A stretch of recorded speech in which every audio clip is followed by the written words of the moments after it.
Mengajukan PK gitu Bang Usman. Kenapa? Kita, Kurang jelas. sebelumnya kan kita juga maksudnya belum ada woro-woro dari pihak Niki akan ajukan PK gitu. Dan tiba-tiba ternyata proses ini berjalan gitu. Dasarnya mungkin seperti apa Kak? Iya. Bang. Banyak sih dasarnya. Pertama, bahwa terdapat kehilapan hakim dalam menjatuhkan putusan baik tingkat pertama, banding maupun kasasi. Ya. Yang kedua, alasan yang paling krusial itu adalah terkait dengan pertimbangan disparitas hukum.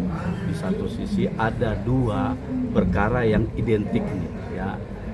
Di sisi pertama ada Nikita Mirzani yang dituduh melakukan tindak pidana pencucian uang dan itu dinyatakan terbukti. Tapi di sisi lain Ismail Marzuki yang notabene perkara ini adalah identik sama baik dari segi konstruksi hukumnya, penerapan pasalnya, tempat, waktu dan kejadiannya juga sama, dinyatakan tidak terbukti TPPU. Nah, ini kan menjadi salah satu alasan hukum yang paling penting untuk mengajukan PK dalam hal ini adalah terjadi kehilapan hakim atau kekeliruan. Ada pertentangan yang sangat nyata di situ yang diperlihatkan oleh hakim. Gitu.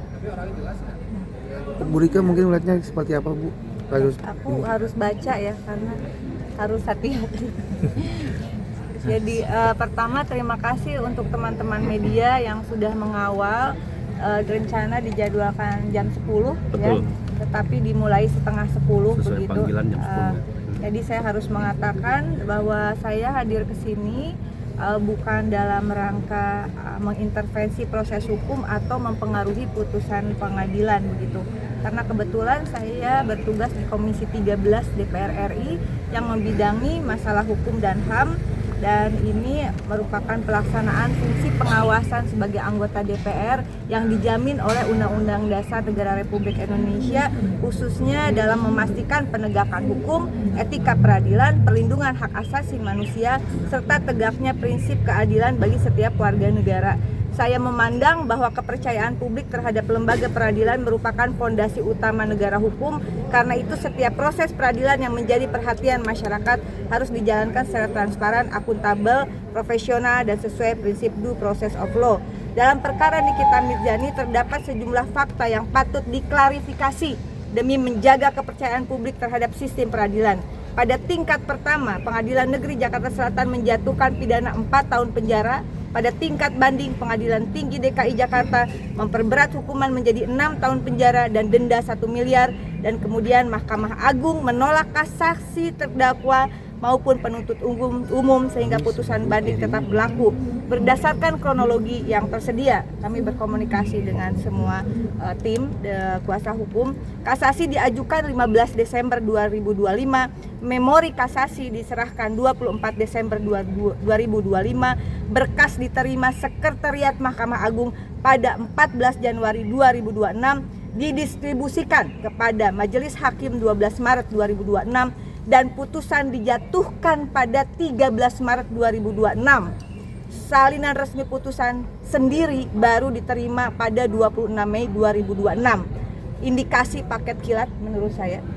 Ya, didistribusikan ke Majelis Hakim 12 Maret, kemudian putusan 13 Maret. Fakta tersebut menimbulkan pertanyaan yang sah mengenai dasar perubahan putusan dari 4 tahun menjadi 6 tahun.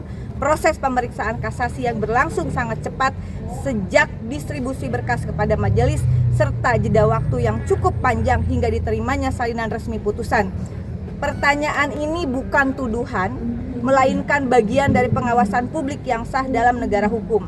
Perhatian publik juga muncul karena Ketua Majelis Kasasi adalah Hakim Agung Susilo dalam perkara yang sama dengan perkara Ronald Tanur nomor 1466K/Pid/2024 terkait kematian Dini Sera Afrianti yang kebetulan saya juga mengadvokasi bersama kuasa hukumnya Mas Dimas dari Surabaya. Hakim Agung Susilo pada kasus pembunuhan yang sudah terbukti sekarang, pembunuhan Dini Sera, itu menyampaikan dissenting opinion yang menegaskan pentingnya dua alat bukti yang sah, keyakinan hakim, dan pembuktian mens rea atau niat jahat. Pendapat tersebut menunjukkan pentingnya kehati-hatian dan standar pembuktian yang tinggi dalam perkara pidana. Perkara Dini Sera ini juga memiliki makna penting karena dari rangkaian penanganannya kemudian terungkap dugaan praktik mafia peradilan yang menyeret mantan pejabat Mahkamah Agung Zarov Richard. Fakta tersebut menjadi pengingat bahwa pengawasan terhadap integritas peradilan bukanlah tindak berlebihan, melainkan kebutuhan untuk menjaga marwah lembaga peradilan. Publik juga mengetahui bahwa Majelis Kasasi Ronald Tanur dilaporkan ke Komisi Yudisial pada 20 November 2024 dan ditindaklanjuti melalui pemeriksaan etik, dan Komisi Yudisial sudah menyampaikan bahwa harusnya ada sanksi etik terhadap majelis hakim yang diperiksa saat itu, begitu. Dan dalam perkara Nikita Mirzani, keluarga dan kuasa hukum juga mengajukan pengaduan ke Komisi Yudisial pada 14 Mei 2026. Indikasi kebal hukum ya terhadap hakim bersangkutan. Pengaduan tersebut merupakan hak konstitusional warga negara dan bagian dari mekanisme pengawasan yang sah. Karena itu, hari ini tanggal berapa? Hari Rabu 24 Juni 2026 di halaman PN Jakarta Selatan, di mana seharusnya diagendakan sidang perdana dari pengajuan PK dalam perkara Nikita Mirzani. Saya sebagai anggota Komisi 13 DPR RI merekomendasikan, pertama, mendukung Komisi Yudisial melakukan pemeriksaan secara independen, objektif dan profesional terhadap laporan yang telah diterima serta menyampaikan perkembangan penanganannya sesuai kewenangan yang dimiliki.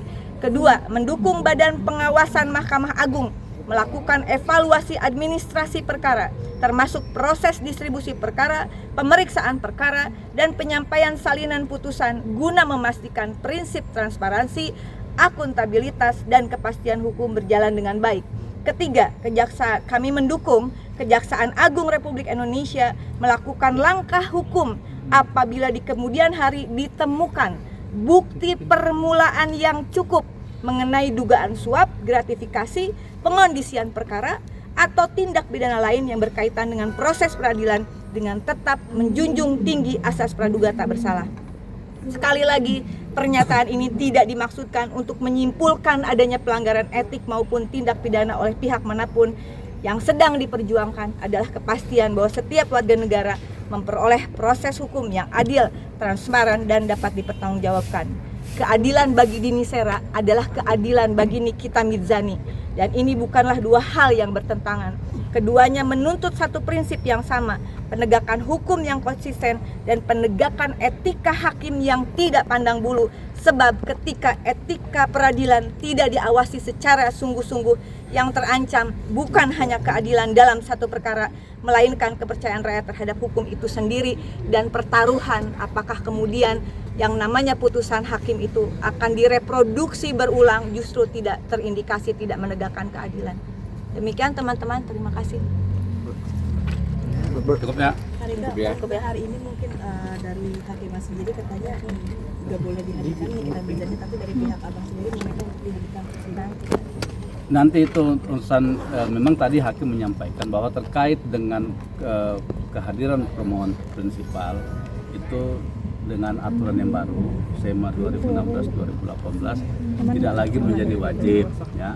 Tapi harus diingat, tadi kami sampaikan bahwa ada putusan Mahkamah Konstitusi nomor 34 tahun 2013 yang menegaskan bahwa terhadap pemohon PK prinsipal wajib hukumnya untuk dihadirkan di persidangan. Nanti itu di next ya, Mbak. Nanti Yang penting kita kawal. Aku terima kasih banget semuanya udah hadir di sini. Mohon doanya sekali lagi dalam pengawalan kasus ini. Saya harus jujur, saya tidak hanya sedang mengawal Nikita Mirzani, tetapi setelah saya rangkai peristiwa dan siapa yang terlibat dalam keputusan yang saya katakan tadi indikasi paket kilat begitu, bahwa apa yang saya lakukan hari ini adalah sebagai komitmen juga terhadap almarhumah Dini Sera dan ibunya yang wafat karena kematian yang sangat keji begitu ya, dan kemudian mengungkap dari situ adanya mafia peradilan termasuk di Mahkamah Konstitusi. Saya kira hari ini kita bersama Dini Sera yang terus mendampingi perjuangan ini. Insya Allah, Allah akan membukakan jalan bagi perjuangan ini.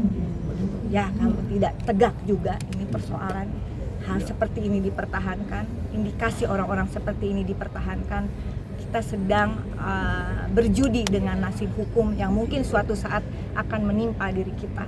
Mohon perhatian juga dukungan kepada pimpinan komisi dan anggota Komisi 3 DPR RI, khususnya Ketua Pak Habibur Rahman untuk membantu mengadvokasi dan menelusuri kembali hasil rekomendasi dari Komisi Yudisial terhadap pelaporan dalam kasus pembunuhan Dini Sera, siapa yang seharusnya kena sanksi etik dan bagaimana kemudian indikasinya bahwa seseorang yang harusnya terkena sanksi etik, silahkan dibuktikan pembuktian terbalik, bisa kembali memimpin suatu putusan kasasi yang sangat kilat.